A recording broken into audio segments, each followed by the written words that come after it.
Okay, we can begin. So as most of you know, we were doing the review sessions of His Holiness the Teachings last few days, and then today we're going to go more in depth into the text in the next 2 sessions a day for 2 days. But since His Holiness also spoke this morning, I thought it would be good just to quickly go over a few things he said that might be useful in case people were hoping for some kind of review of that. His Holiness gave the empowerment this morning of Avalokiteshvara. And he just mentioned a few things. I won't go over everything he said, but some things that might be difficult points. He just mentioned about the 4 classes of Tantra, and was talking about that. So if any of you know, there are, as he mentioned, His Holiness, there's action Tantra or Kriya Tantra is the lowest form of Tantra. His Holiness was saying this is mainly external, requires, the practice involves a lot of ritual and external practice. And then performance Tantra, which is called slightly internal. It's still a lot of external, but it's probably more of an internal practice. And then Yoga Tantra and Highest Sukha Tantra, which His Holiness said are very much internal practices. And His Holiness was saying that the purpose of Tantra is not to subdue one's enemies. It's not like we're casting magic spells to then win all the things we want in the world. The point of Tantra is to subdue one's mind and to practice with one's mind, and these are skillful means for that. And then he gave a quotation from the Avatara Tantra, which is Zoksange Kutrotirtang, Ejinir Metirtang, Zikir General Luchen Kun, Luchen Dr. Nigo Chen, which is saying that it's talking about what we say Buddha nature often in English, or Tathagata Garbha, which is really the essence of the Tathagata, the essence of the Buddha. And it's giving 3 reasons why beings are in essence Buddhas. That's interpreted different ways by different readers of the text, but that's what it's saying here is that in essence, have the essence of the Tathagata for 3 reasons. One is that Zoksange Kutrotirtang, meaning that the Buddha's body emanates, that the Buddha is not just static in one place, that it emanates throughout space, so it reaches to all beings. And the proof of that that's often given is that all beings perform virtue and are at some point reborn in positive circumstances, and that has to happen only through the blessing of the Buddha. That beings are guided in that direction. And then Dejini or Meitridang saying that in emptiness or in suchness there is no differentiation. Yes, is there a link? Yes, there is. You can get for the last 3 sessions. You can get the recording. So Venerable Kun can provide that for you. So in emptiness, there's no differentiation, which means that the Buddha's mind and the sentient being's mind is not ultimately different. It's only different based on a designation. And so beings there's not ultimately a separation between beings and Buddhas. And then Vikyo Jirna Luchen Kun, which Vik is this lineage, where Lama Zopa Rinpoche suggests translating it as caste, because it does in fact translate the Sanskrit Gotra, which means caste. The idea being that all beings are of the Buddha caste or of the Buddha lineage, but it's a natural state of the mind. It's talking, according to Tsongkhapa, this is referring to the emptiness of the mind, but different scholars interpret that different ways. So there's 3 reasons that the Buddha's body emanates throughout space, and secondly, that there's no differentiation in emptiness, and third, that the beings have this lineage. For that reason, then all beings are in essence Buddhas.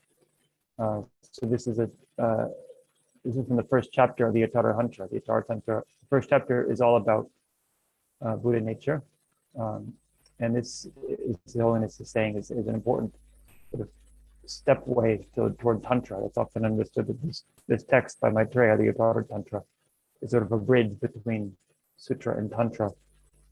So His Holiness was saying that we meditate on that And then that aspect of our mind, the emptiness of the mind, arises in the form of the deity. That it's not that our present aggregates that are contaminated become a deity.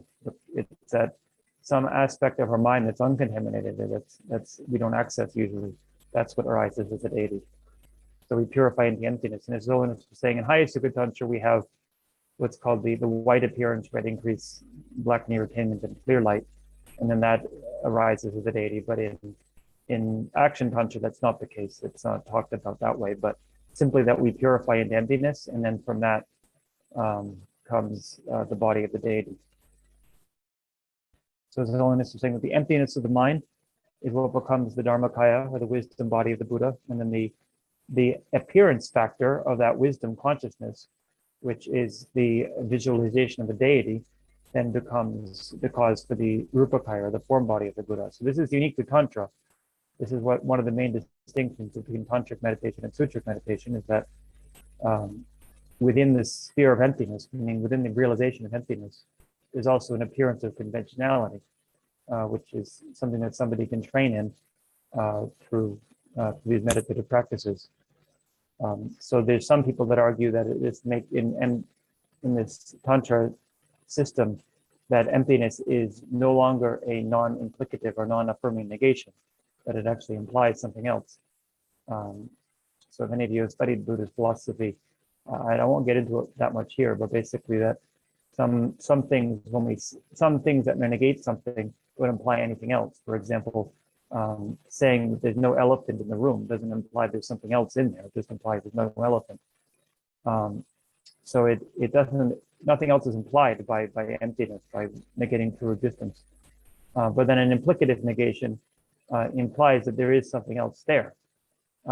So the common example of this that's given is the fat man who doesn't eat in the evening. Then it by saying that it implies that he must eat in the morning or the daytime, because if he's fat, he wouldn't be fat if he didn't eat at all. So it's just a statement that by saying it negates one thing. In this case, it negates that he eats in the evening, but it implies something else. So different Tibetans prior to Tsongkhapa also believed actually that emptiness was an infirming negation or an implicative negation, that it implied something else. And Tsongkhapa said that's incorrect. But some people believe that Tsongkhapa, in his system, he doesn't say it directly, that in Tantra, it's not that emptiness as an object is an implicative negation, but that the mind realizing emptiness experiences it as an implicative negation, because the mind has the appearance of form, that the mind, the actual mind of emptiness arises in the form of the deity. So this is unique to Tantra. So other than that, His Holiness said a number of things about bodhicitta and emptiness, but there were mostly things he said in the previous days. So although it would be nice to go through all of them, I think it's better, since we have quite a lot to cover with these texts, that we just move on to Shantideva. So I will try to share the screen here. Let's see how this goes.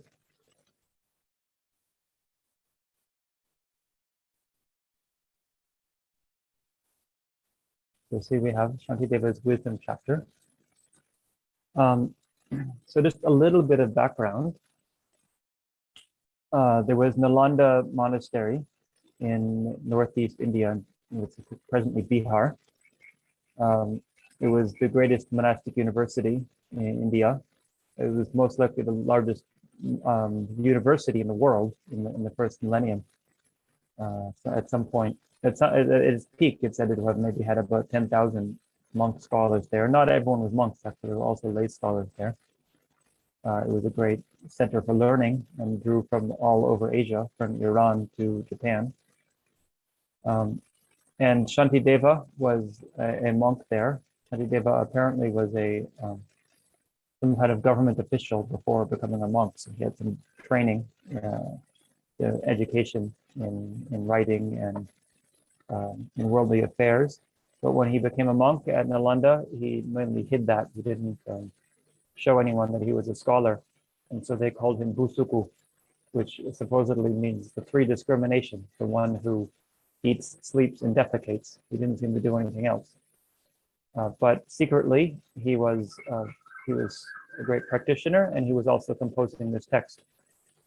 So one day, in the monastery, some of his fellow monks wishing to put him in his place to show everyone how poor of a student he was.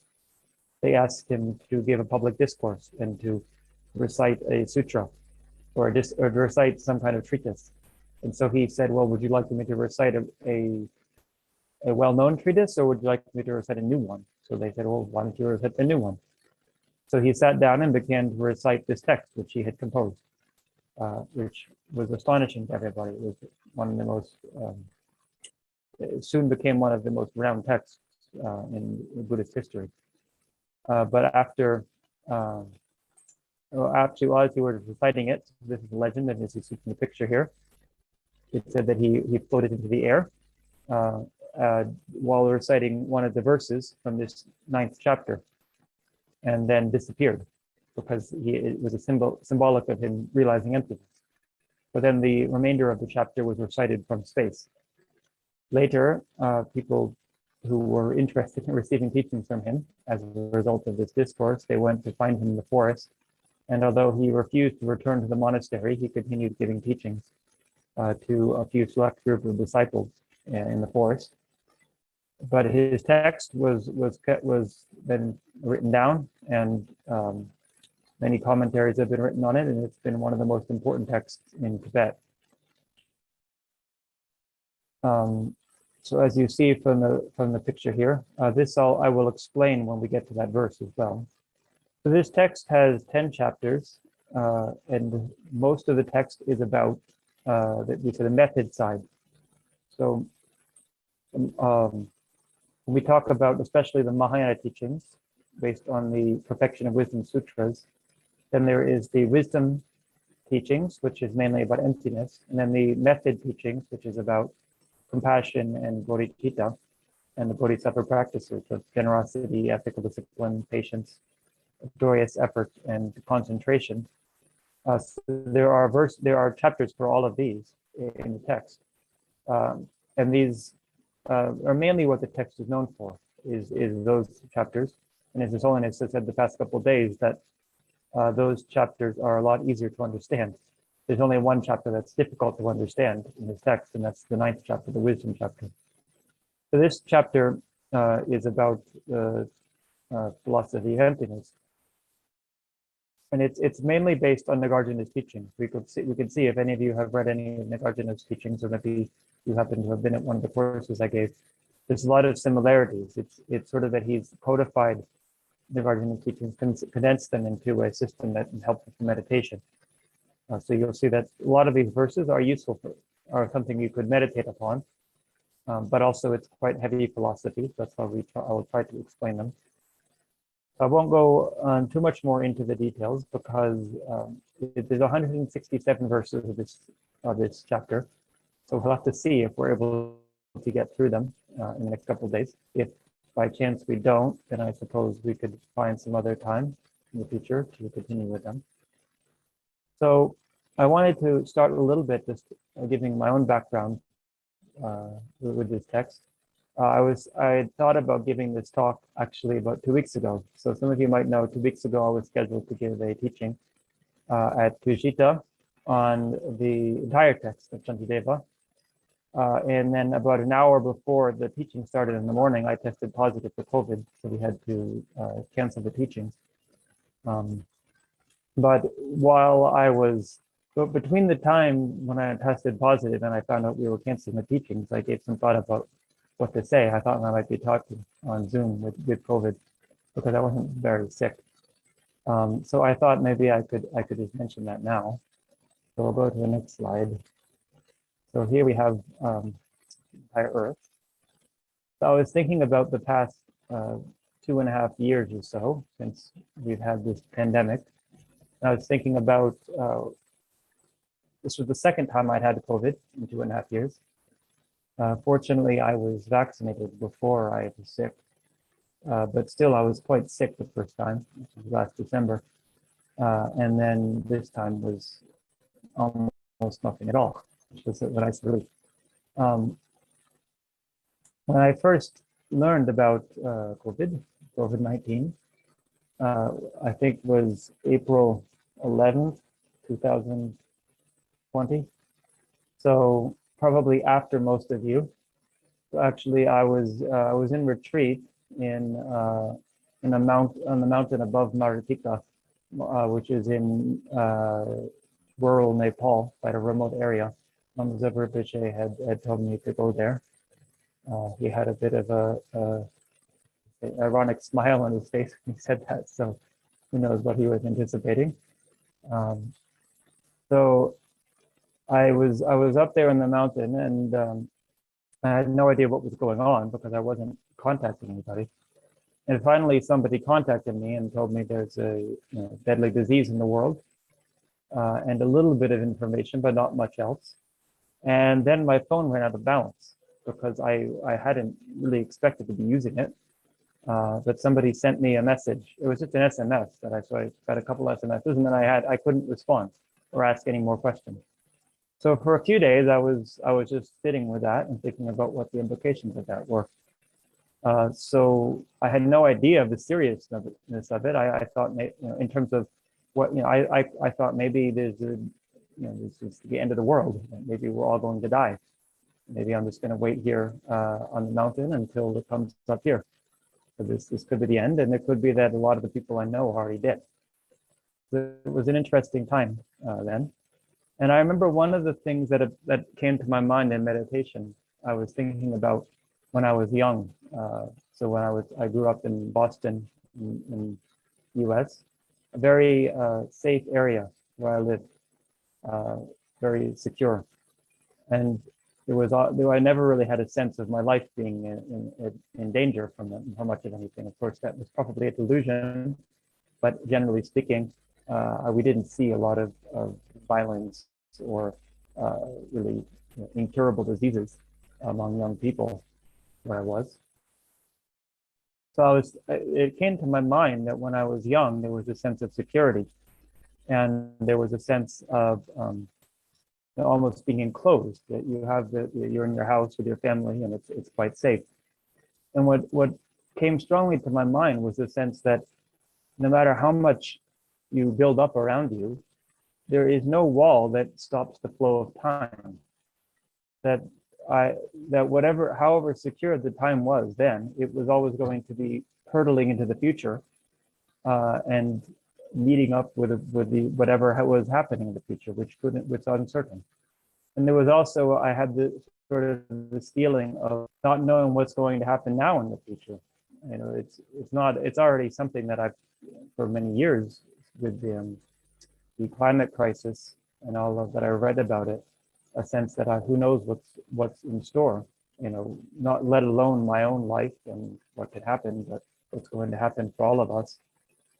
Is a lot of uncertainty about the future. Now, with the sense that I had that there's this pandemic that might wipe us all out, what's going to happen? And there's a sense almost of insecurity that you can't stop time from passing. If I could stay here right now, where I was, it's quite safe, but there's no way to stop this progression into the future. So it's been an interesting 2.5 years since that time. But actually, one other thing that I noticed when I was sitting up there in the mountain, in the evening after the sun had gone down, I was looking out over quite a lot. Actually, right where I was sitting in the room, there was a window. I could see far out over the valley, and it was mostly dark, but there were a few. I could see what looked like some army vehicles going on some of the roads, and so I was thinking. And there must be that people that they're trying to keep order and maintain order, and actually feeling some sense of gratitude that this is, look at the human race. They're all down there trying to deal with this emergency. How much people are contributing to this. So I remember when I came down finally and was in touch with some people, a lot of people expressed frustration. Oh, it's being dealt with so poorly, this pandemic, and the governments are doing such and such bad things. But my first sense was how amazing it is that all over the world, everyone's working together to try to stop this. And although there's certainly been a lot of mishaps in the past 2.5 years, it's quite nice to know that, due to the work of a lot of people, that when I got COVID, I just had a runny nose. It's very different than it could have been. So what relates that to the text that we're talking about is this question of how do we make a better world? And so for me personally, of course, as a Buddhist monk, this is why I became a Buddhist monk, I feel that Buddhism has a great deal to contribute to that. But at the same time, I also feel that science does. I think that these are two things that I have a lot of respect and faith for, are both Buddhism and science, as His Holiness was talking about quite a lot. I think certainly in the case of this pandemic, it is mainly thanks to science that a lot of it was not as bad as it could have been. Not just there's both virology and the people making vaccines, but also the study of the spread of it and how to minimize that, and how to, in sociology, how best to prevent panic and all kinds of other problems. So I think in terms of how science can contribute, I think most of us are aware of that. In terms of how Buddhism can contribute, and these are ancient texts, I think that sometimes it's said ancient Buddhism in India as science, and I think I don't actually like to say that, because science is science and Buddhism is Buddhism. Science is a particular social movement that we usually use as a label based on the thing or something that arose in Europe. I mean, of course, there's a broad sense of science when we talk about science as like a discipline. But when we talk about modern science, it's talking about the roots of it with people in like Sir Francis Bacon and other Europeans, and also, of course, I shouldn't just say Europeans, because a lot of that traces back to the Arabic world. But in terms of the modern movement that has gained momentum, this movement that arose, and now we call the scientific world, versus Buddhism, which is and ancient Indian philosophy, which is a different movement, and they approach things in very different ways and have very different methodologies. But there are definitely some people within the scientific world who believe that any other discipline or any other way of thinking about the world that arose before science is mostly invalid. And that, I think, is a mistake. There was a lot of wisdom in ancient India, and some of it has been, some of the same discoveries have been made by modern science, and some of it has been supplanted, but I think also some of it is superior in some of the things that they are understood. So certainly, if we talk about Shantideva's text, as I mentioned the other day about the patience chapter, I think this is one of the greatest works of literature that was ever written. And all the methods it gives for dealing with anger are better than any modern anger management class that I've come across, and actually have been adopted by a lot of people in the modern world. A lot of people in conference with His Holiness, like with the Mind and Life conferences, have drawn a lot from that chapter. But then in terms of the wisdom chapter, then we're talking about the nature of reality, the nature of mind. And so that is a harder one, because that challenges a lot of assumptions that are made in the modern world in general, and especially among a lot of scientists. It's not that hard to accept that anger causes suffering, and that the way we think creates anger. That doesn't really contradict any fundamental paradigm in modern science. But to talk about mind being a non-material entity, and to talk about karma, and to talk about emptiness in the way that in the full understanding of what's being talked about, then it does actually come up against a lot of it does come up against a lot of obstacles with modern science. So I think that's a very good context for approaching this text. Otherwise it can just become sort of intellectual exercise to become interested in emptiness. And so at one level, we might just be interesting to talk about this and that emptiness. And we talk about this doesn't exist inherently. And then of course, a lot of philosophers are interested in that aspect of it, sort of taken out of the context of what was trying to be proven here, which has a lot to do with the nature of mind. Or I think the other extreme is sometimes to just accept this and not try to integrate it with our scientific understanding. I know, especially I can say for myself, that when I was in school, I was at first interested in science and later interested in Buddhism, but I think they've maintained very separate compartments in my mind. It wasn't, that gradually I kind of just stopped thinking about science and got mainly thinking about Buddhist philosophy. But if we can try to understand what's being said here in light of a lot of things that have been discovered in the modern world, we can actually see much more deeply into what's being said. So I'll try to explain that as we go along, as we come to the points. What is the real implication of what Shantideva is saying here? And I think, for each of us, being able to integrate those two aspects of ourselves then allows us, our understanding of science and understanding of Buddhism will help us to integrate it in the world. Otherwise, if we're just Buddhists and we go around saying everyone needs to believe in Buddhism, as His Holiness said, that's not actually how things should be. It doesn't want everyone to be Buddhist. And also a lot of people might not really be interested. But if we have a deep understanding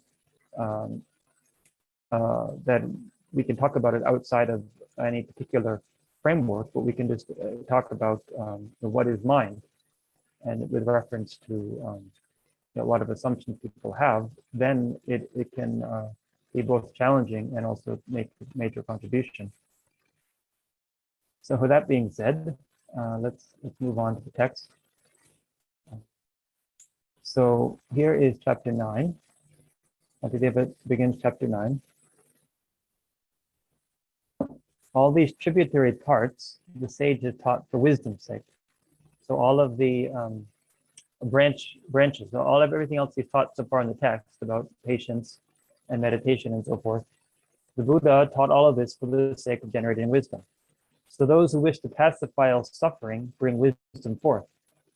So all of the purpose of all of this is to enhance wisdom, and wisdom also, by the more wisdom we have, the more it enhances the other practices as well. Conventional and ultimate, these are the true truths we accept. The ultimate's not in mind scope. What is, we call conventional. So here we have conventional and ultimate reality. So what does this mean? So Shantideva says the ultimate is not in mind scope. What does that mean? This is, as I actually said yesterday, if some of you might have been here, this is one of the most controversial just lines of the text in the entire book. A lot of scholars before Tsongkhapa and even after considered this to be saying that ultimate reality cannot be actually understood conceptually, or even that it's not an object of mind at all. So this, I mentioned yesterday, was the position of Ngokloden Sherab, who was a great translator, who believed that that emptiness is not something we can actually experience directly. It's only something we can experience by negating what is not emptiness and understanding it implicitly, because there's nothing to understand. It's simply the lack of something. Tsongkhapa negated both of these ideas. He first of all said that when it says not in mind scope in this context, it's talking about not in the scope of an ordinary mind, or ordinary conceptual way of thinking about things, cannot directly perceive emptiness, that we have to be able to move beyond that. So mind here does not mean mind in general, it means ordinary conceptual mind. But furthermore, Tsongkhapa takes the position that mind, conceptual mind, can actually cognize emptiness in a, we say through a meaning generality, or through a a general understanding of emptiness, that it's not a direct perception. But in general, ultimate reality is not part of our ordinary experience. So there's something beyond our ordinary experience. And what is our ordinary experience is what we call conventional. So both of them are true in their own way, within their own sphere. Conventional is true in terms of worldly renown. This is what will be talked about in a couple of verses. Ultimate is true in terms of analysis, when we actually analyze what is really there behind all of it. So the example I gave a few weeks ago in the course of Tuchita was of a movie. This is also similar to the example that was given some of the ancient Indians. They didn't talk about a movie, but they talked about a painting. So if we talk about a movie and there's a character in the movie, within the context of talking about the movie, we can talk about that character and what he does and what he says and who he's related to and what his history is. But on a deeper level, we can say that there's nobody there at all. It's just a mental creation. Based on seeing figures on a screen and hearing sound, we then create the idea of a person and then talk about who he is. There's really no one there at all, but conventionally there is right and wrong about what we can say. He did that and that's right, and someone else says, no, he's doing this and that's wrong. So there is definitely a very precise degree of what is right and wrong in that within that sphere, but it's not actually true. So to say the ultimate's not in mind scope, we could say that as long as you're watching the movie, you can't actually get outside of that. You have to actually. So if you have, for example, sort of binoculars on that you're watching a movie, and goggles, I guess you would say. I forget the word for that, but you're watching a movie with no other stimulation. It might look completely real, but then within that experience, there's no way to see what actually is. But you take off the goggles, and then you can see that it was all just hallucination. It wasn't, none of it was real. There's two different levels of reality that I talked about. And so we see two worldly beings, the yogis and the ordinary. As for ordinary ones, the worldly yogis damage them. So what this means is talking first about the first level of meditation. If we say worldly beings, means beings who have not directly perceived emptiness. And so there are two kinds of beings who have not directly perceived emptiness. Those who don't have any idea of emptiness, who are simply stuck in ordinary concepts and believe everything to be real as it appears to them. And then those who have some conceptual understanding of emptiness. So worldly yogis, meaning yogis who have just started on the path, are approaching it through contemplation, but haven't had a direct experience.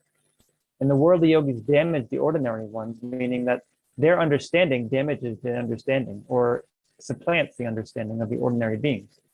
That, again, with the example of a movie, my understanding that you're watching, that what you're seeing is just a movie, damages your understanding of it being real. Your understanding of the movie cannot damage my understanding. You can't say to me, no, it's not just a movie because the character is doing such and such thing. It doesn't help. But my saying to you, he's not doing such and such thing because he doesn't exist, because it's just a movie, does in fact damage or supplant your understanding. And yogis too, by different minds, successively harm lower ones by models that they both accept that for the fruit aren't scrutinized. So yogis also, there's progressively higher and higher levels of yogis. There are ones that have greater and greater level of understanding. So first of all, Shantideva talks about different Buddhist schools, that there are the mind-only school and the middle way school. And the mind-only school has one understanding of emptiness that's supplanted by the more subtle understanding of the middle way school. And within the middle way school, there are those who conceptually understand that, and those who directly perceive it.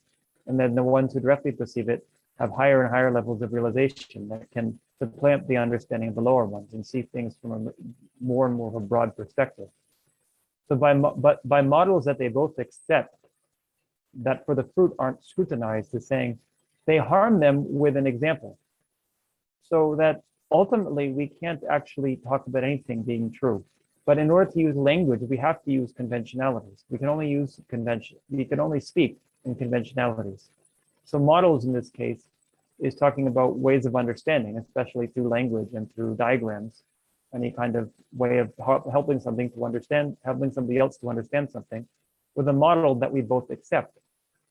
So we both accept, if we're watching a movie, we can both have a common conversation about it, even though if you think the movie's real and I know it's just a movie. At the same time, I can talk to you about things in the movie as if it was real, and pretty easily. It's not as though I have to force myself. I can just adopt the position. He's doing that. I don't have to say this this flicker on the screen and this sound is having this and such and such effect. I can just say he is doing such and such thing in the movie, and we can talk about that. So for the sake of fruit is saying, for the purpose of attaining realization, we don't scrutinize them. We don't try to dismantle them. We just talk using those constructs. This is also showing that the Buddha, when he teaches beings, even though the world to him appears like a dream, he talks as though he's an ordinary person living in the world, experiencing things that we are, because he can see it the same way, even though he doesn't see it as real in the way that we do.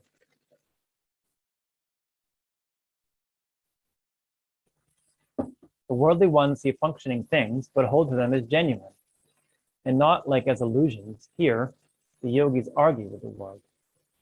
So first, we were talking about commonality, that we can both talk about the same thing. So we can talk about what's happening in the movie. But the worldly one sees the things functioning and holds them as genuine. So here's where the yogi is going to disagree. When the person in watching the movie starts talking about it as if it's real, says this is a real person, and yes, I can go and meet him, and he is a real person that exists in such place. It's not just a figment of my imagination.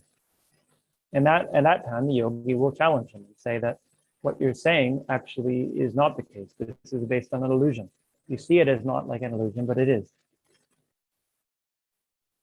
Things seen directly, forms and such, are by renown, not validly. They're false, just in the way impure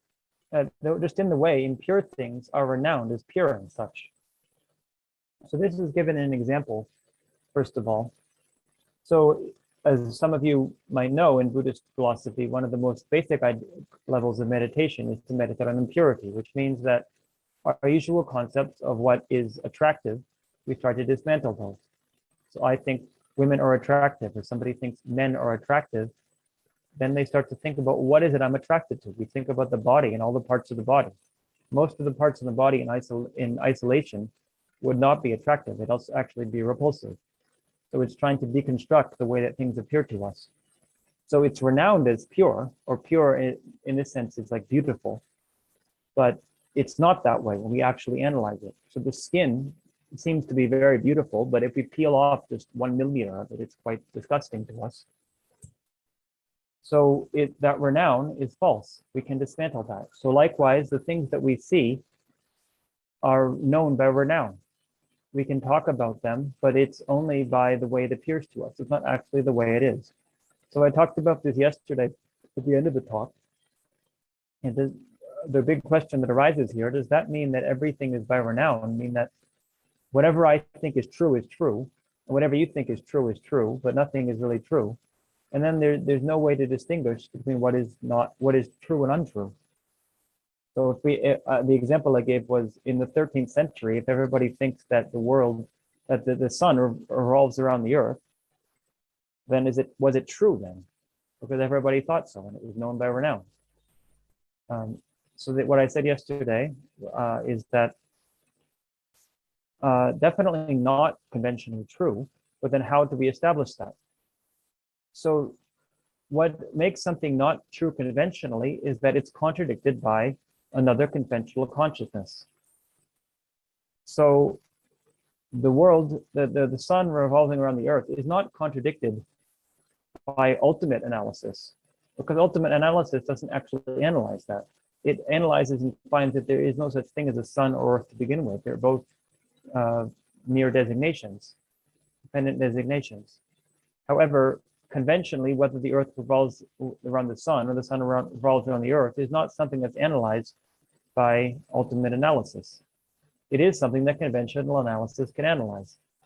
And so, as Chandrakirti, another great Indian scholar, has said, that if it's contradicted by a later conventional consciousness, then it's not conventionally true. So if in the 13th century we asked Chandrakirti, does the sun revolve around the earth? Whether he says yes or no has nothing to do with the philosophy of emptiness. The philosophy of emptiness is something that doesn't change over time. There shouldn't be a deeper understanding of emptiness based on further analysis. It's already been analyzed. But conventions, it could be that our current conventions are wrong. So Chandrakirti would say, maybe at that time, if everyone thought the sun revolved around the earth, he might say, well, maybe it does, but that remains to be proven. If you can prove it, then okay. But that proof is still not ultimate proof. It doesn't prove that anything is real. Like in the same way as watching the movie, that I can show you that actually what you thought was happening in the movie is a mistake, and one of us is right and one of us is wrong. But ultimately, nothing is happening. And whether we're right or wrong has to be verified by an independent source. We're never going to get to a point where it's ultimately established. It always is open to more speculation, because it could be that somebody else comes along and shows us that all of us were wrong in the first place. But that's not the case with emptiness. That emptiness is getting to the final nature of something that can't be supplanted by further analysis. So then we have verse 7. So that the world might enter in, our Savior taught impermanence. In truth, nothing is momentary. So this is saying, like I was talking about before, that the Buddha will teach in the world based on the conventions of beings. So the world might enter in means that the world might enter into the Buddhist teachings. If the Buddha just came along right away and said everything is empty, no one would understand him and it wouldn't help. It would be like somebody, as I say, if you're watching a movie and I'm trying to convince you that you have a misconception about it, it's probably better to start. Oh, actually, a better example might be hallucinations, right? So if I'm a psychiatrist, psychologist, and a patient is having hallucinations and saying that such and such person is trying to kill me, and that person doesn't even exist, it's just merely a hallucination. If I immediately just say to that person, oh, there's nobody there, it's just your own projection, it might not really be helpful. It might be better to try to engage with them where they are and say, well, why do you think they're trying to kill you? What motivation does he have to kill you? And are you sure that he's able to do so? And to talk about it as if it's real, and to use reasoning within that person's framework. Try to draw them out of that. So likewise, that the world might enter in, our Savior taught impermanence, is that nothing is momentary ultimately. At an ultimate level, there is no passage of time anyway. That is based on a particular experience of reality, based on the way our minds are experiencing reality, is that things pass through time and are impermanent. That's not something that is ultimately findable from the side of the object. But the Buddha taught in that way and taught about impermanence because that was a very skillful way to help beings to start to understand the non-stability of their current situation, that the way they conceive of things is not how they really are. That's the first step.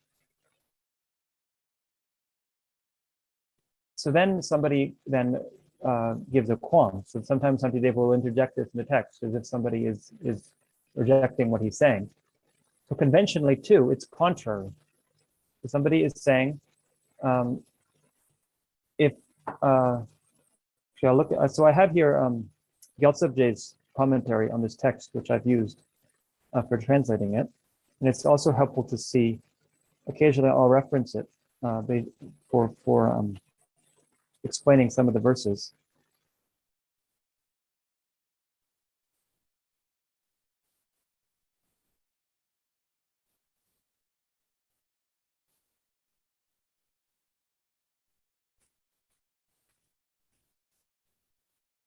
So this is what the person is saying. Conventionally true, its contrary, is saying that even at conventional reality, things are not impermanent, and that is contradicted by renown.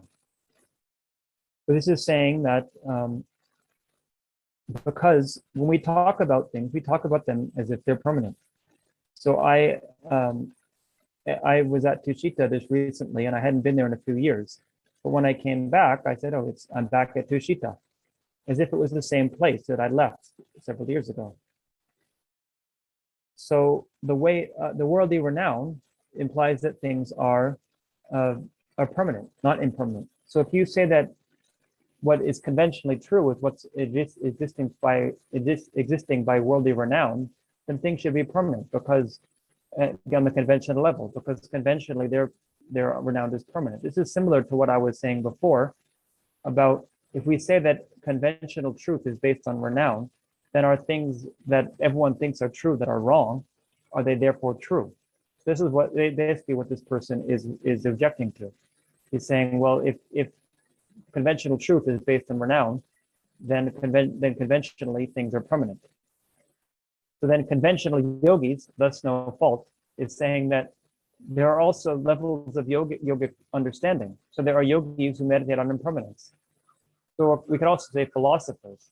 But there's different kinds of philosophy, and that some philosophy is establishing emptiness, but on the conventional level, there is also reason that is used. So worldly renown is not just based on whatever one thinks, what sort of popular sayings. It's also based on a lot of the use of reason and philosophy, but not the philosophy analyzing emptiness. So there are conventional yogis, people who talk about conventional truth and establish that actually things are impermanent on the conventional level. So compared to worldly, that's the truth, is saying that compared to the idea that everything is permanent, impermanence is more true, even though on the ultimate level it's not true. Or else they're viewing women as impure would by the world be harmed. So this is again that if a yogi meditates on the body of a woman, that if he finds the woman attractive, so then he dismantles that and begins to view the woman as repulsive, and sees that actually this body is not something to be attracted to when we take it apart. That is a kind of yogic practice. But if you said that what's true by renown is only what's true for what's the popular idea in the world, then we'd have to say that it's actually true conventionally that the human body is an attractive or desirable thing. But according to Buddhist philosophy, that's not the case. Even on the conventional level, it's a delusion to think that the human body is a desirable thing. But if you think that, if you say that conventional truth is just what's popular, then certainly the vast majority of people in the world think that the human body is attractive. So therefore, we'd have to say that's true. So Shantideva is saying that we don't have to say that's true because there is also analysis, conventional analysis. Analysis doesn't just involve analyzing the ultimate.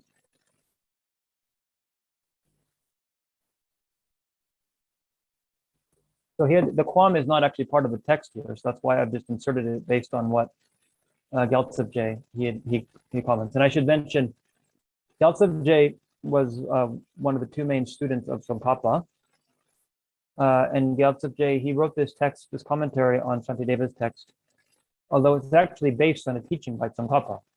It's that there are a lot of the Gyaltsab text function that way, that he heard teachings from Tsongkhapa and then put them into the form of a very codified text with lots of chapter sections and made it very easy to understand. But it's based on the teaching that Tsongkhapa gave in the text, which in turn is based on the Indian commentaries.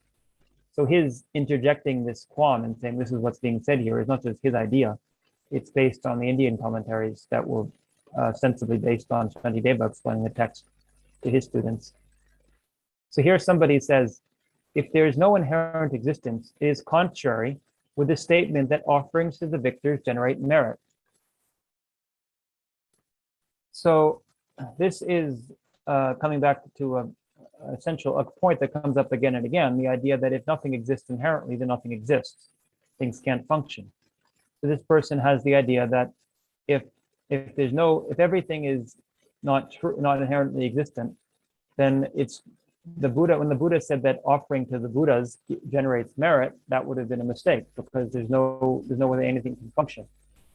So Shantideva responds, from victors like illusions comes such merit, just like from real ones. So the Buddhas are like illusions. But that doesn't mean that they can't generate a result, just like a real Buddha can generate a result according to your system. In our system, conventionalities are illusory, but that doesn't have any bearing on their being able to perform a function. So again, with our example of a movie can perform a function. If you watch a movie that's sad, you might feel sad and cry. So the movie has the effect of causing you to feel sad, even though there's no real thing happening in the movie. So illusions certainly are functioning, they just don't exist in the way that they appear to us. So then somebody, again, gives the qualm. If beings are like illusions, then how are they born after they die? So he's saying, again, the same problem, that if beings are illusory, then after you say that there's rebirth after the beings die, but what is reborn? The response, as long as the conditions meet, illusions too will still appear. So an illusion is something that comes about based on the confluence of certain conditions. As long as those conditions are still fulfilled, then there'll still be an illusion. So likewise, sentient beings are like illusions, but they still function based on causes. That illusion doesn't just arise for no reason. So he says, just since they last a long time, why should sentient beings exist in truth? So an illusion, for example, we might see a magician's illusion might last for an hour or less time. A sentient being lasts a long time, but they're both just illusions. So just because one lasts longer than the other one, why do we say that one is real and one is unreal? Illusory beings have no minds, so to murder them is not a sin. So he's saying an illusion doesn't have a mind. So okay, an illusion might function, but if there's an illusion of a horse and I shoot the illusion, there's no negative karma created because they're not harming anything. The response is, both sin and merit come about toward those who have illusory minds. So just like the body is an illusion, the mind is an illusion. It's not an illusion in the same way, because usually we think of an illusion as like an optical illusion. But at the same time, we experience our minds. We don't experience it with our sense consciousness, but we experience the mind. This actually will come about very soon in the text, but what does it mean to experience mind? But the point is that conventionally, certainly, we talk about that on an everyday level. I've experienced my mind. That is also an illusion. It doesn't mean mind doesn't exist, but it appears to us not in the way it exists. It appears just like the physical world appears to us, not in the way it exists. So it's an illusory thing, but it still exists, and there's still actions that still create suffering. So again, a qualm. Since spells are powerless to make illusory minds, they can't be born.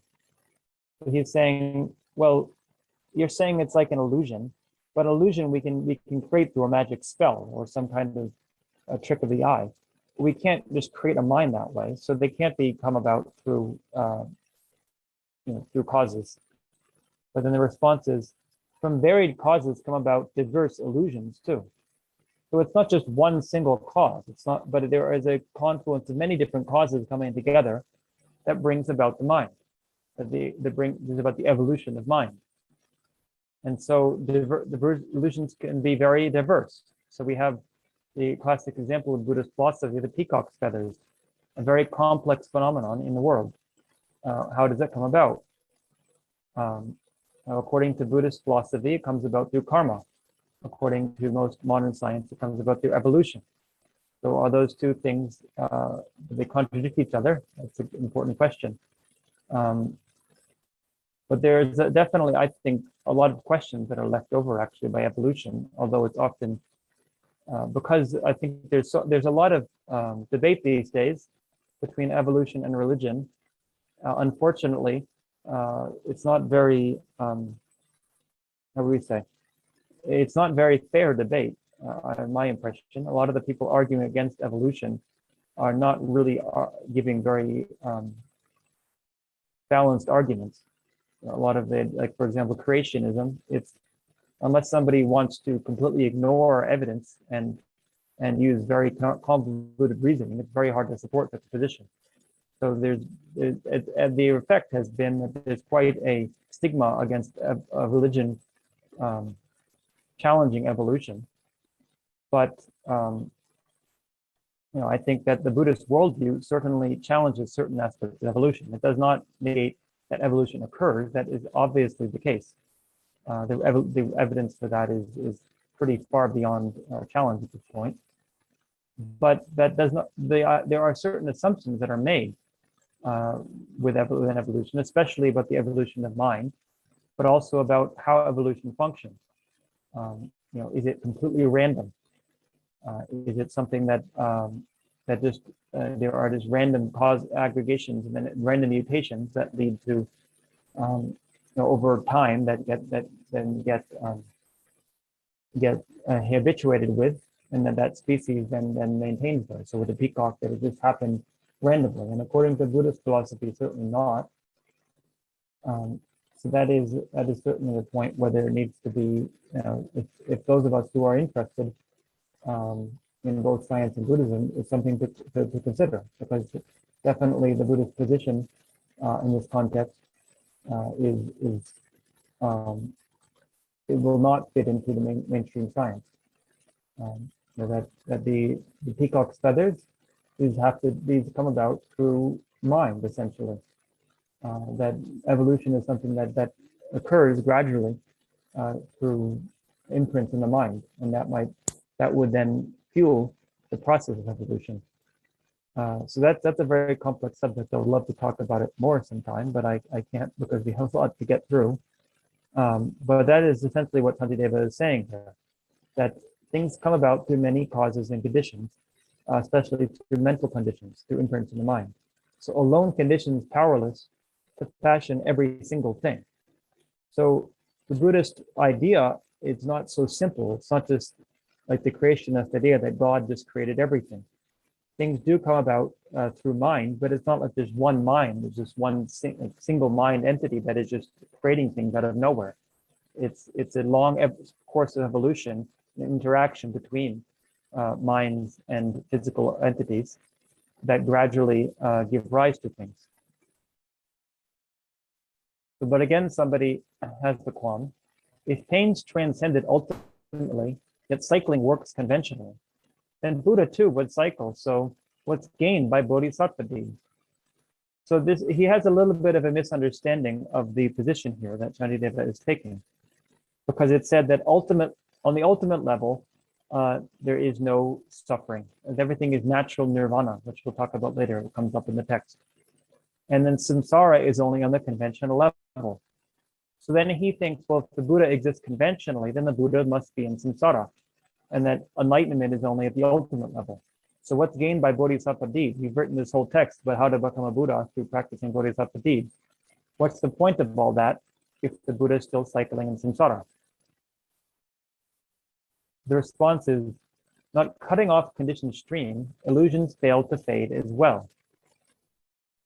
So his response is essentially that even on a conventional level, illusions would depend upon causes and conditions. So although you can realize that an illusion is not real, it doesn't necessarily make it disappear. Nevertheless, if the causes of the illusion no longer function, then the illusion will also fade away. But if those causes continue to function, there'll still be an illusion. So yes, if the Buddha did not illuminate the causes for having the illusion of samsara, then he would still cycle in samsara.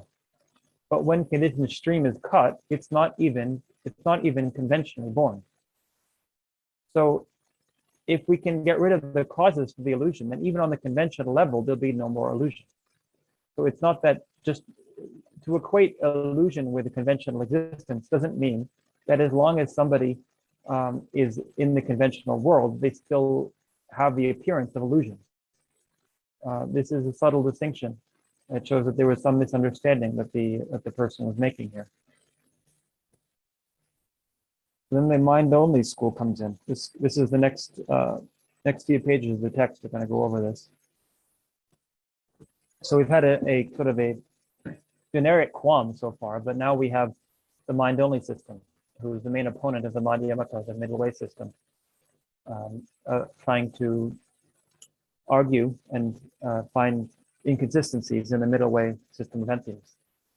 They say, when even errors don't exist, illusions are observed by what? So you're saying that conventionally, because in the mind-only school, external forms, the physical world, does not exist.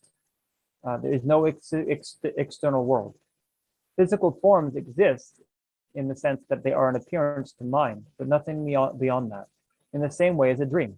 A dream exists. We can talk about a dream, but it's not a real thing in the sense that the objects of a dream do not exist apart from the mind. For example, if I see clouds and mountains in a dream, would we say that those clouds and mountains exist externally from my mind? And probably not. But are they mine? Not exactly. But at the same time, they don't exist apart, they're separate from mind. So in the mind-only school, the physical world is just an appearance to mind. It's not a real thing that exists external, but the mind is real. And they have arguments to go through that, and that's what will be covered soon in this text. But he says, but they're saying when even errors don't exist. So if you say even the mind isn't real, then what is there even experiencing the illusion? But then the response is, for you, illusions don't exist. For you, mind only, illusions don't exist. So what's left to observe at all? If you say that there is no external world and there is only mind, well, what is mind experiencing? Mind, when we say mind, we mean experience, the experiencer of something. So how does it make any sense to talk about mind in absence of something that's not mind? So in the absence of anything else other than mind.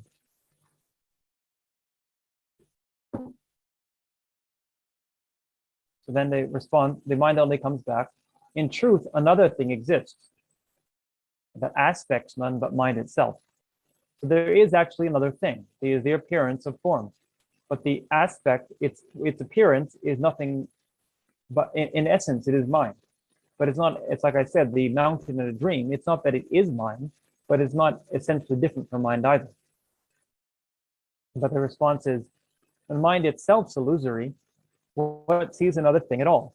So it's coming back with the same point that if mind itself is not something that can stand up to reason, we try to pinpoint what is mind, what is it that's seen?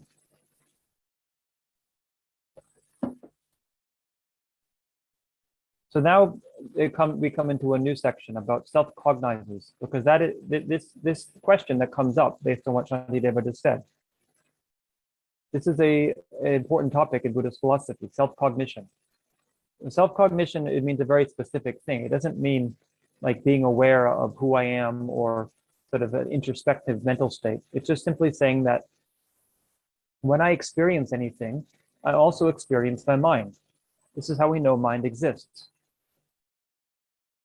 So I know when I see a form, so I'm looking at a horse, tomorrow I can remember that I can remember the horse.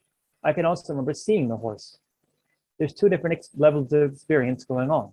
There's the experience of the external world. There's also the experience of my mind experiencing that world. So how does that happen? And a lot of Buddhist philosophers posit that there is self-cognition. There is awareness of mind. And this is essential for the mind-only school. Because for them to say that mind exists, there has to be some verification for that. That is verified by the fact that we experience it. We directly experience our own mind. And therefore we can say that it exists. So I'll go back quickly to the last one when he says, what sees another thing at all when mind itself is illusory? So he's now going to try to establish that mind itself is illusory, because in the mind-only system, self-cognition is a non-mistaken awareness.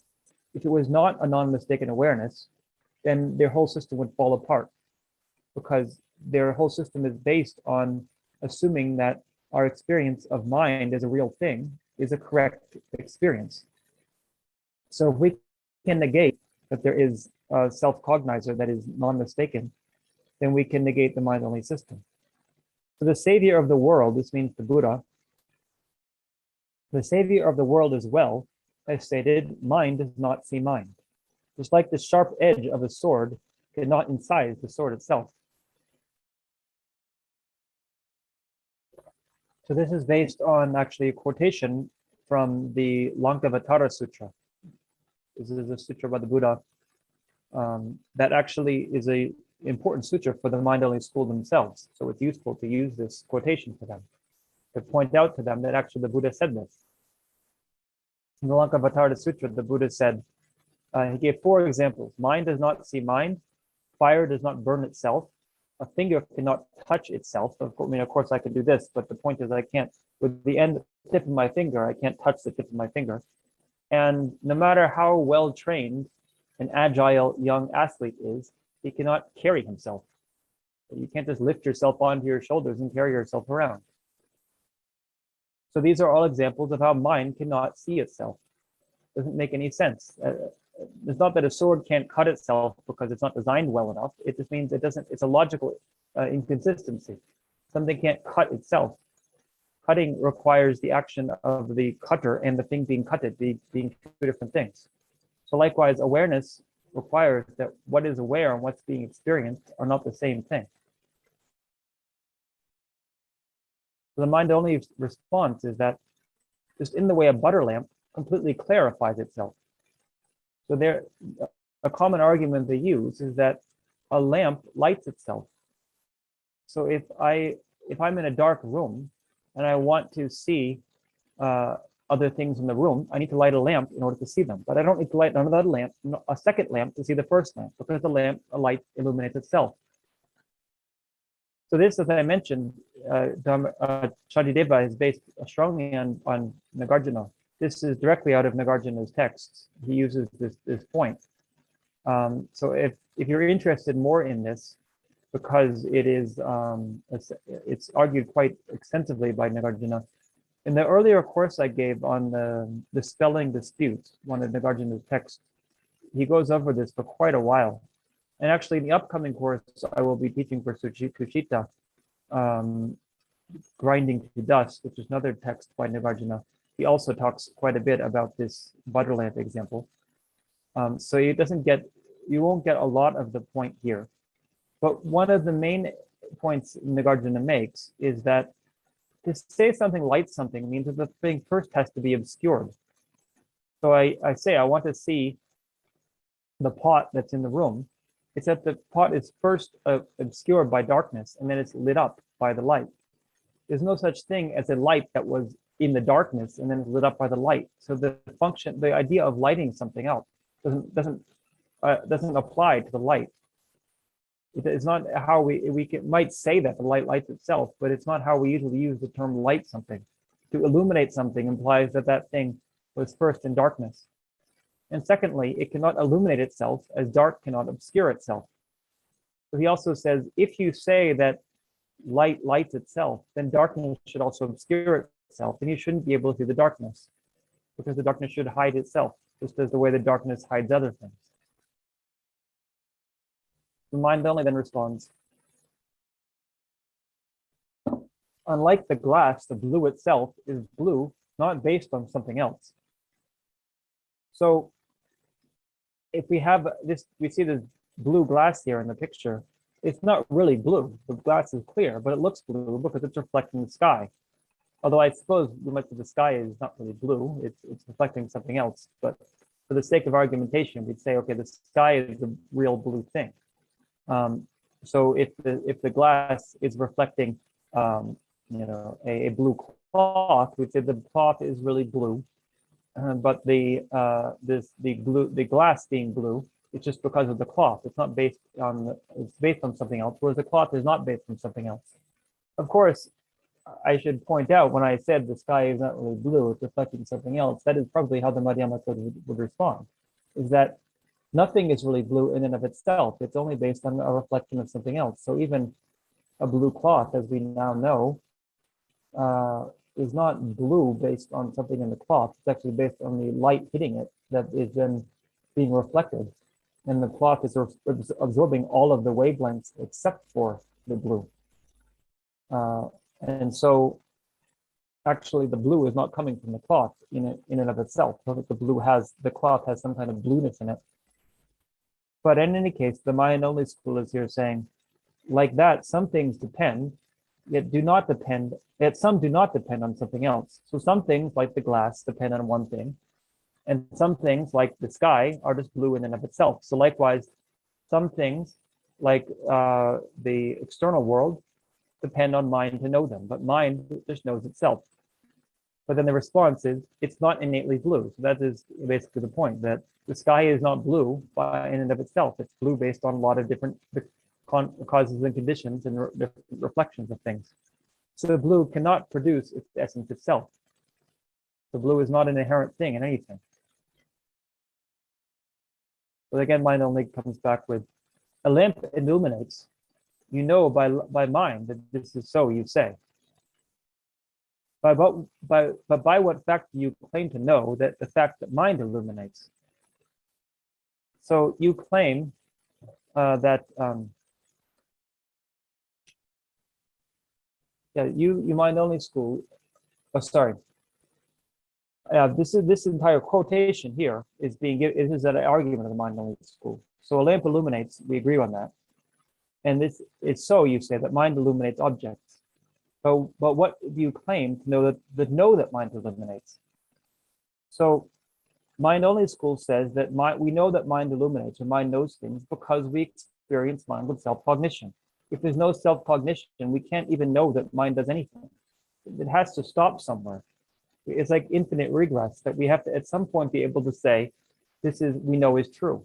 If I only know that the external world is real based on mind, but then mind requires something else to verify it, and that requires something else to verify it. There's no way to verify anything. So how do you know that mind illuminates? You must have some experience of mind, and there must be some kind of direct self-cognition that experiences mind, and therefore we can say, that's it, I know that's real, and therefore whatever mind experiences is real. And the response is, if nothing sees the mind at all, to say it clarifies or not is like a barren woman's girl. To say she's chic is meaningless.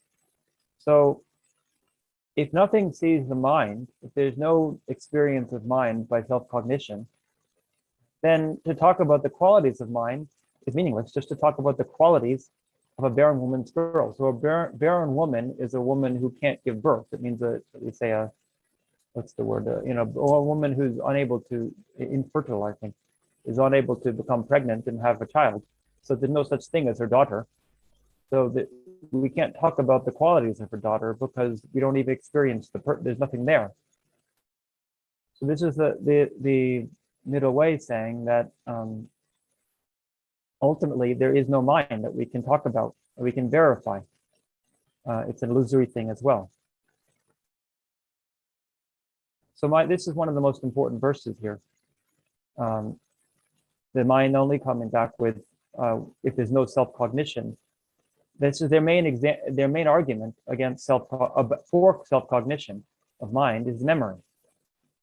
So mind only says, if there's no self-cognition, how is consciousness recalled? Right? So if I saw a horse yesterday, how is it that I not only remember the horse, I also remember experiencing the horse? If I don't experience something in the first place, I can't remember it. So if I didn't see the horse, I can't remember the horse. If I didn't experience my mind, I can't remember my mind. Shantideva's response to this, just like recalling poison from a rat, conjoined with other experience.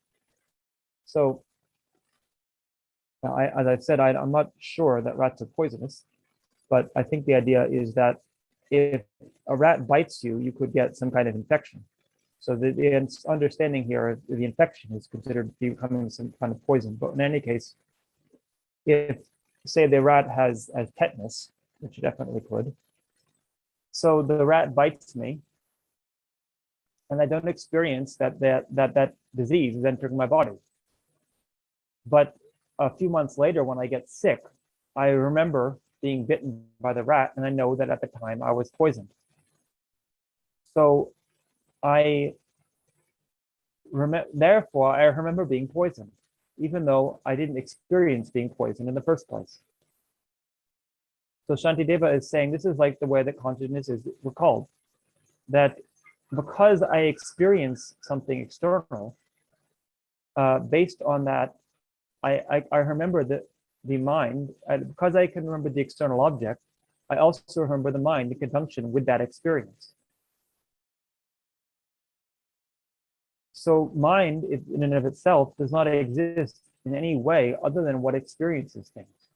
But it also is revealed in our speech. When I say, I saw a horse, I don't say there was a horse yesterday. I could say that, but that would be a very strange way to speak. It would be an unusual way to speak. Usually I would say, I saw a horse. It already shows that there is that objects are experienced in conjunction with experiencers.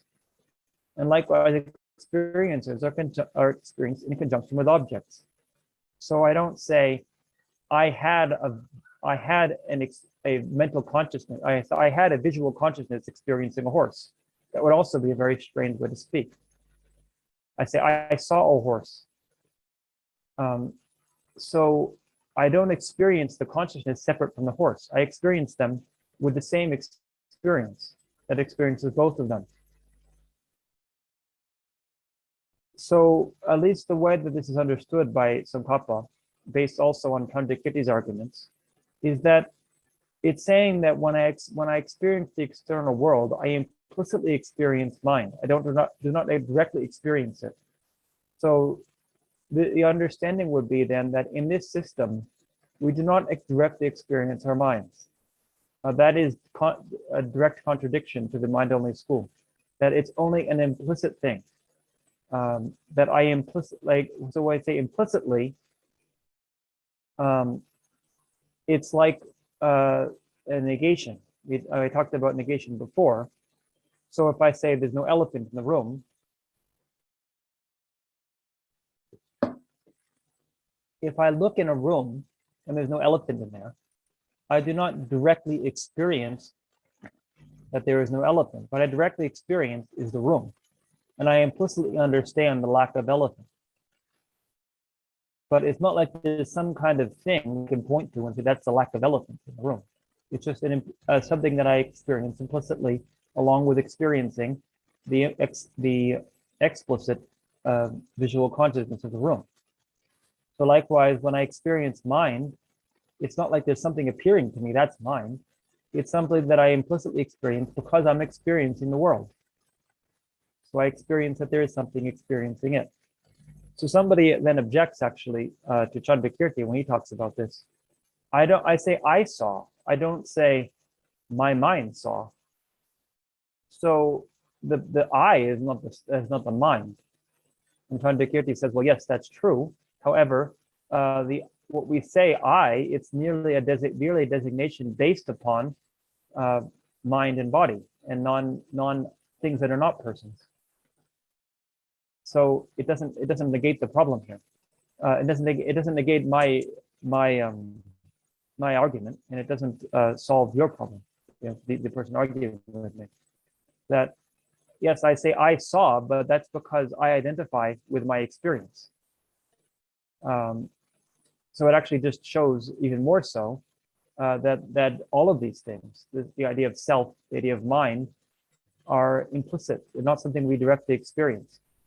So this is very important, I think, in terms of what I was saying to begin with, that about the materialist philosophy. So here the mind-only school is quite the opposite of materialism. Materialism, I would define, or we could say physicalism, is a worldview that anything that exists must have a material correlation.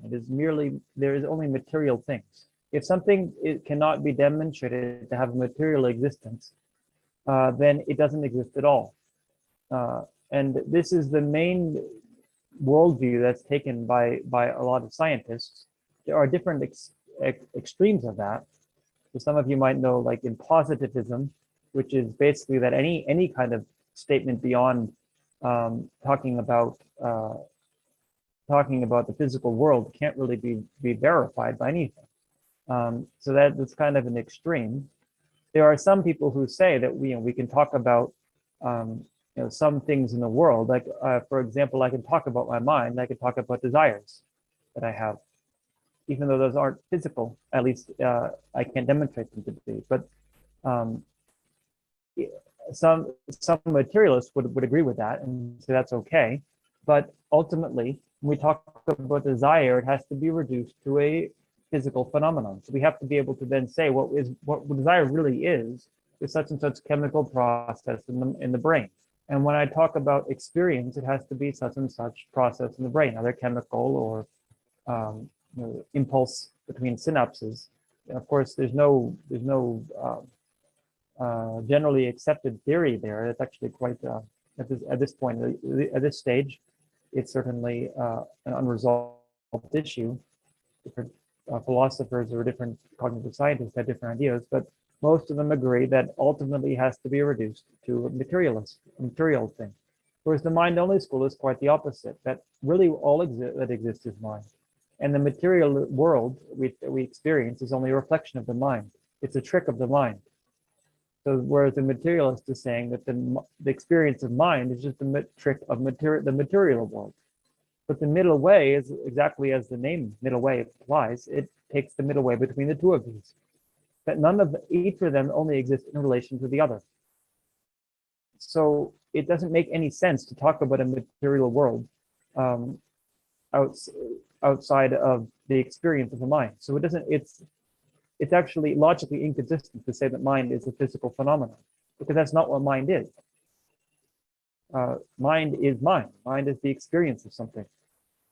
So it's by definition not a physical phenomenon.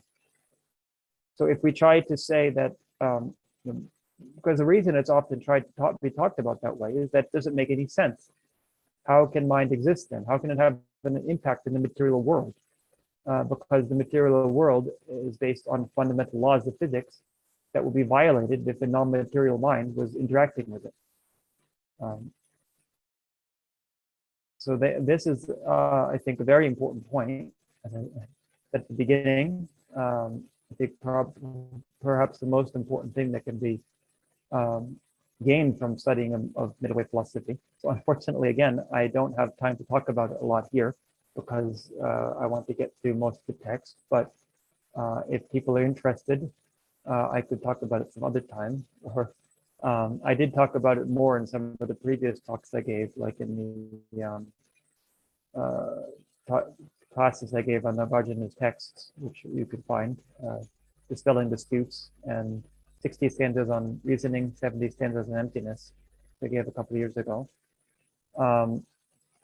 But it's also something that's really worth considering, and it's something that might motivate us to think about Madhyamaka philosophy, middle way philosophy. Is do they actually have, is it not just an intellectual exercise, might it actually have a something that can challenge what some of the very controversial views today, because the question of the mind and body and how they relate to each other is one of the hot topics in science. And a lot of people, I have read a lot of young scientists are hopeful that they'll win the Nobel Prize for being the first one to prove that mind is material, and by demonstrating that we can build a computer that has a mind. So can they do that? Or maybe eventually that will be proven wrong. That doesn't seem to be the assumption. Seems to be that somebody's going to prove it and then they'll win the Nobel Prize. But maybe somebody will come along and show that actually is wrong. And if someone could show that is wrong, would that be done by experiment or by philosophy? I think probably would have to involve both, but certainly it has to start with with a different way of thinking about things. And this ancient Buddhist philosophy definitely gives, I think, actually a very coherent counter argument. It's not something that has to be interpreted, to make it say something other than what it's saying. What they're saying is quite direct, and it's definitely worth taking the time to investigate it. So it's almost 5:30, so I'll stop here with the screen share. If anybody has any questions now before we finish. So, okay. I have always wondered, given Shantideva's arguments, and what happens in Mahamudra meditation. Yes. So does mind see itself? We talk about mind, observing mind itself. That's actually a question I have also. Somebody asked me that. Because in Mahamudra meditation, so we have, in Mahamudra meditation, some of you might know, it means a lot of different things. But the first step of Mahamudra meditation is when we do calm abiding meditation, taking in the mind as the object. So what does that mean? If the mind can't see the mind, I've asked some teachers about it and I haven't gotten a clear answer. But my feeling is that it would be that when we take the mind as object of Mahamudra, of calm abiding meditation, really what we're taking as an object is the object of mind. So if I sit here and try to focus on my mind, I'm not experiencing mind in and of itself. I'm experiencing the appearances to mind. And by that, again, it's an implicit experience of mind. But that's more direct than just seeing mind through focusing on sense objects, because the mind is too distracted by the sense objects, and those seem to be very real. So this, again, coming back to the materialist philosophy, is saying that basically mind doesn't exist at all, and that everything that exists is just sense objects. But if somebody meditates for a substantial period of time, they might start to have experiences that convince them that is probably wrong. It's not that they're directly experiencing their mind, but they're experiencing mental phenomena that are not tied to the physical world, and thereby experiencing that mind is not something that is not necessarily tied to the physical world. But it still does not necessarily negate the idea that mind does not see itself. That might be a slightly different philosophical position. The next, from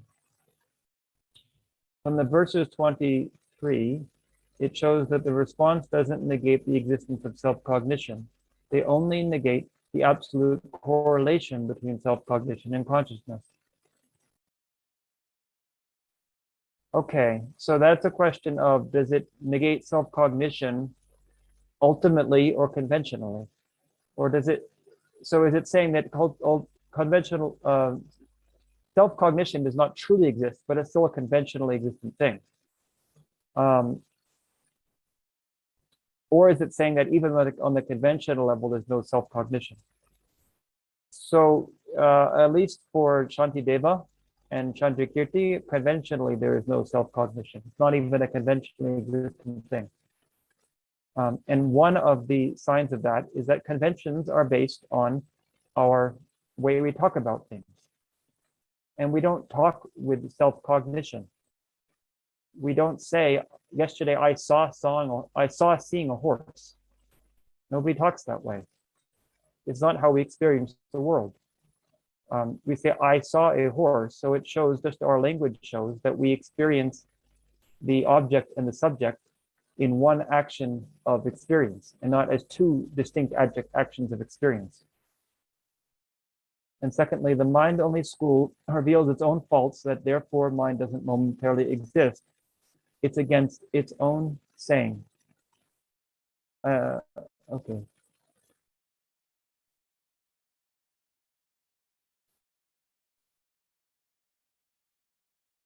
Well, I'm not, I apologize, I cannot fully understand what you're asking, but in the mind-only school, the mind is still a impermanent phenomenon. It changes moment to moment. It's truly existent in the sense that it's findable under analysis and that it functions. But in the mind-only school, for something to be function, it has to be truly existent, because otherwise there's the problem of, well, anything goes. If it's not, if anything that anything can be real just based on our talking about it, then I can have one opinion, you can have another, and they can both be true. There has to be some verification, which makes it to me that's true. But at the same time, they say that it changes moment to moment. Is a translation you are available? This translation that I made, actually. As I mentioned yesterday, I'm of the strong opinion that the use of meter to verse is a very important aspect of the Buddhist tradition. So all of the Buddhist verses that we usually read in English, in Sanskrit and also in Tibetan, they're in meter. And it's unusual that it's translated into meter in English. But actually, one of the first people that I know of to do this was Geshe Graham Woodhouse, some of you might know. And I was quite impressed by his use of this. He actually seems to be quite an expert in meter, which I am not. But at the same time, from seeing that, I got the impression you can see how this is very useful in English for a number of reasons, and the same reason that it's useful in the traditional languages, that especially has to do with memory, that meter is both easier to memorize and also just naturally gets memorized. If we hear something in meter, we're more likely to remember it. It also has to do with the style and flow of the text, and that it ideally is a little more, it's more succinct when it's in meter as opposed to long strings of words. So anyway, I've tried to use meter. So when I teach on texts like this, I ideally try to translate them into meter. So I only had a week to do so in this case. So it may not be always so polished, but you're welcome to use this. I can send it to you. I usually also would have sent it, would have typed it into a Word document first, and then put it in the PowerPoint, and then I could send you the Word document, but I didn't do that because I was in a hurry. So I just typed it directly into the PowerPoint, but I could extract it, or at least I can send you a PDF of the PowerPoint file, or just the PowerPoint file itself, and you can have that if you like. Yeah, just remind me to do that a little later, and maybe I can try to send it out to the group a little later today. So we have a break now, not long, just an hour. So as I mentioned yesterday, I was very fortunate to get permission to not attend the public debate tonight. It's very hard to do so, but with a letter from Tushita, thankfully, I was granted permission, so I can do the second session at 6:30 Indian time, so just about an hour from now.